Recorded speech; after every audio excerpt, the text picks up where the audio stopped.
ఓం అస్మద్గురుభ్యో నమ. శ్రీమాత్రే నమ. అమ్మవారి దివ్యపాద పద్మాలకు నమస్కారం చేసుకుంటూ వీడియోలోకి వెళ్ళిపోదాం. వీలైతే ఈ 7 నియమాలు పాటించండి. ఇలా గనక చేస్తే ఖచ్చితంగా ఇంట్లో ఆదాయం పెరుగుతుంది. కామెంట్ బాక్స్లో కామెంట్ చేయండి. వీడియో పూర్తిగా చూశాకనే మీరు కామెంట్ బాక్స్లో కామెంట్ చేయండి. అయితే ఏ 7 నియమాలు అవి తెలుసుకుందాం.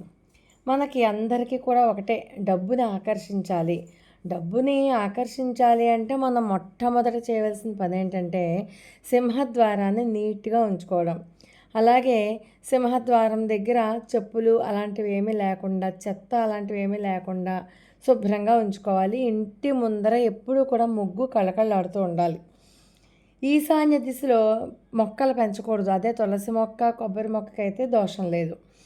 పక్షులకి, మూగజీవాలకి ఆహారం ఇస్తూ ఉండడం వల్ల మన ఇంట్లోకి సంపద ఆకర్షించబడుతుంది, అంటే రావడం మొదలవుతుంది. తర్వాత మన బాత్రూంలో కానీ, షింకుల్లో కానీ, వంటగదిలో కానీ ఎక్కడైనా సరే కుళాయిల నుంచి ఒక చుక్క నీటి చుక్క వేస్ట్ అయిపోతూ ఉంటుంది. కాబట్టి కుళాయిలు పాడైన వెంటనే బాగు చేయించుకోండి. అలా లీక్ అవుతుంటే ధనం ఖర్చు అయిపోతుంది అని చెప్పి అర్థం.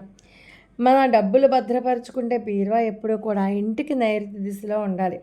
అవి ఇది ఇంటికి నైరుతి దిశలో ఉండడమే కాకుండా ఉత్తర ముఖాన్ని చూస్తున్నట్లుగా ఉండాలి. తూర్పు వైపు కాదు, ఉత్తర ముఖం వైపు ఉండాలి. అలా ఉంటే కనుక వచ్చిన ధనం అనవసరంగా ఖర్చు అవ్వకుండా ఉంటుంది.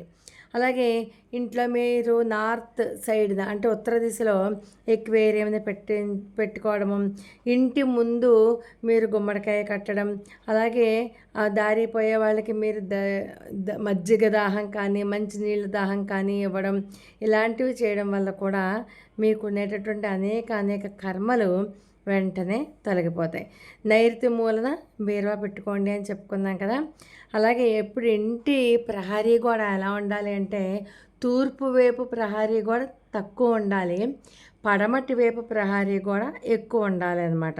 రెండు సమానంగా ఉన్నా పర్లేదు, కానీ తూర్పు వైపు ప్రహరీ గోడ పడమటి వైపు ప్రహరీ గోడకి ఎక్కువ మాత్రం ఉండకూడదు. అది గుర్తుపెట్టుకోండి.